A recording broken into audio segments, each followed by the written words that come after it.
Hey guys, Professor Bill, Comic Book University. Iron Man, issue number 2. I didn't like this comic book. I'm just going to give you that heads up. I'm going to give you the review and my, thing about it. And then, well, first I'm going to give you the people you got to blame. I'm joking. I'm joking about that.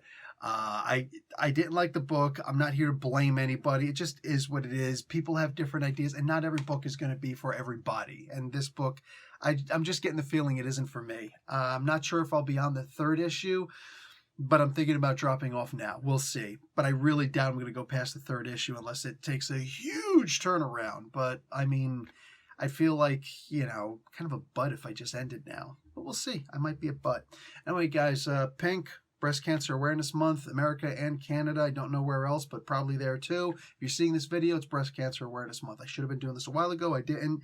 Check your boobies. Check your friends' boobies. Everybody just start feeling each other's boobies. No, seriously, all jokes aside, check yourself. Get an exam if you feel like you might need one, just because. All right, let's move on.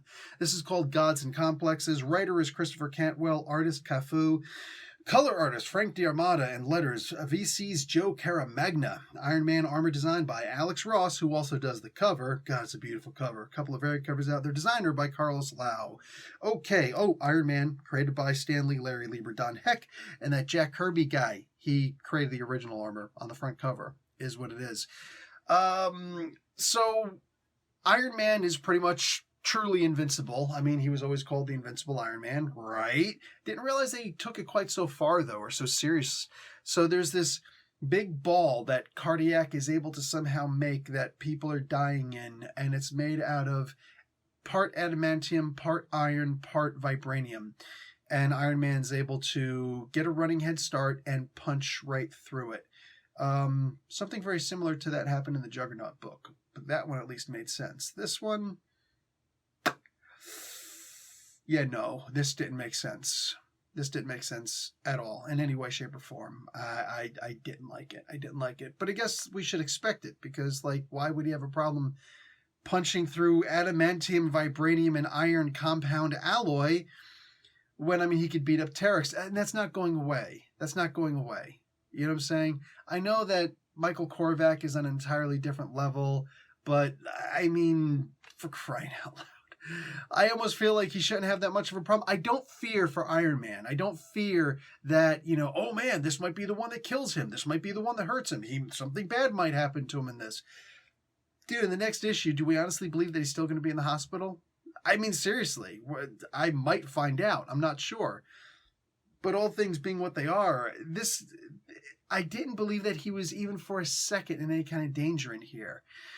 Korvac in here, the guy's bringing back Korvac vis-a-vis the Enclave, a la, what is it called? Adam Warlock, him, right? The way that he was made is a very similar way. It's like, we are super intelligent. We made you to be an ultimate intelligence, and you're supposed to do such and such and not worry about that. And it's like, yeah, but that is the thing that does bother me with my superior intelligence, therefore I'm going to kill you. Is there anybody, show of hands, anybody who did not see that coming? Quicksilver, you took all those bullets for absolutely nothing in Avengers 2 Age of Ultron. You didn't see that coming? No, I saw that coming, it was telegraphed. In fact, this is a rerun right now. You died for nothing, bruh. There was nothing engaging in this comic book, nothing that made me feel like edge of my seat, nothing that made me go, oh! I could literally, dude, his major enemy was a ball. His major enemy was a ball. I guess we could say it was a lump. In which case, Breast Cancer Awareness Month is a really good time for this book to come out. He had to fight a lump. I don't know, dude. This wasn't that great. This book just didn't do a single thing for me, except it did this.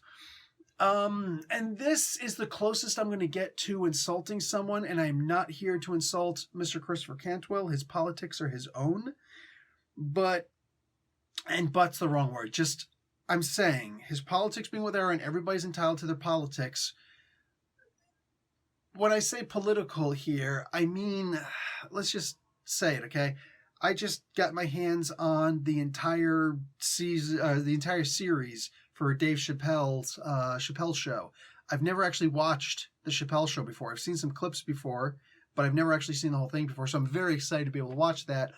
possibly tomorrow, probably by the end of the week after I take my final on my immigration refugee consultation course. Very intensive, very hard, but I'm still enjoying the hell out of it. That being said, this the moment here where white privilege is brought up. Look, you want to talk about wealth privilege, bro, let's go. Because Tony Stark has that in spades. We're in a world right now where I was just told yesterday by a lawyer that something that happened to me would have mattered if it was not a white male that it happened to. No, I'm dead serious. I talked about it in the Discord. Don't really want to talk about it too much more now, because that's not what the book, this book is here for. But I mean, dude, I'm not saying white privilege doesn't exist, but when you've got class privilege, the most overbearing thing, the whole reason why racism is a thing in the first place, the whole reason why sexism and gender discrimination and LGBTQ people need rights as opposed to just being able to be whoever they want to be or whoever they are. The first part sounded insensitive. Didn't mean it that way. Class privilege. That's the real kicker. That's the real kick in the nuts or the lump that Cardiac made with people inside of it. Oh my God, this was so weird. Listen to Dave Chappelle. Listen to Chris Rock. Listen to D.L. Hughley. Listen to comedians talk about how white women have more privilege than anybody else on the face of the planet, no matter where they go, pretty much no matter what they do. That, ecosystems changing. The original colonizers were white men with guns. The modern day colonizers are white women with Gucci purse knockoffs and a Twitter account. You could hate me for what I just said if you want. I'm willing to discuss it like a human being in the comments section. I'm willing to discuss it in a video chat if you want. But I mean, when you've got Patsy Walker, a woman who comes from extreme privilege. She's to this day a beautiful supermodel and all this stuff, who gets plenty of money coming into her because of a God-given gift of beauty. And yet she's also got this cat powers and stuff like that. Hello? And she's going to talk to somebody about white privilege? Are you kidding me? Is this really happening in a comic book in 2020? Oh yeah, it's 2020. All the rules just go straight to hell. So this ultra-liberal thing where, I'm so tired of seeing white women tell everybody who is and who isn't racist. Again, get mad at me if you want. It's cool. But my God, now I'm seeing it in a comic book also. Patsy Walker, who herself bred from privilege, telling somebody who's a little more privileged than her that because he's also white, but because he's also a male, that he's privileged. Thank you, Patsy Walker. You used to be an icon. Christopher Cantwell just made you into a meme. I read comic books. I don't enjoy memes. This was terrible. This was terrible. My first reaction to this book was so Comicsgate-y, and I hate Comicsgate. And then to get this, I'm like, do I get an honorary membership? Because I don't want it. But I understand if it's thrown at me. It hit me right in my head. Maybe I'll pad this thing just in case. Anyway, guys, I hated that last part of this book. Are you kidding me? This is the way that a white male writes a woman who... she's somebody who can make a difference.